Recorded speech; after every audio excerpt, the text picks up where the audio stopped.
Hello viewers, কেমন আছো সবাই? আশা করছি সবাই ভালো আছো। তোমাদের আবারও একটি আমার ছাদ বাগানের ভিডিও নিয়ে চলে এসেছি।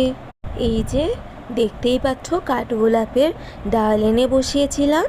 এইটা প্রত্যেকটাই এখন ধরে গেছে। দেখতেই পাচ্ছ সাইড দিয়ে ডাল বেরিয়েছে। আর এই হলো আলামান্ডা গাছ, যেটা আবারও কুড়ি এসেছে।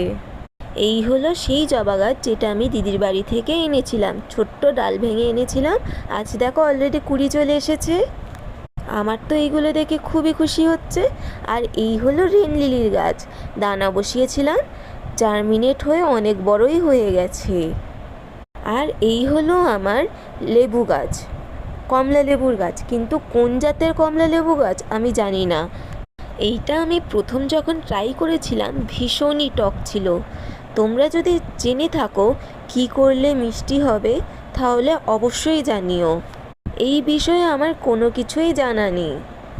এইটা কোন জাতের লেবু গাছ অবশ্যই আমাকে জানিও। তবে আমি দেখলাম এই রকম ছোট ছোটই লেবু হচ্ছে। তোমরা যদি জেনে থাকো অবশ্যই বলো, আর কিভাবে মিষ্টি হবে সেটাও বলো। আজকে আমার ভিডিও এইটুকুই। চলো টাটা। লাইক, কমেন্ট আর সাবস্ক্রাইব করতে ভুলো না।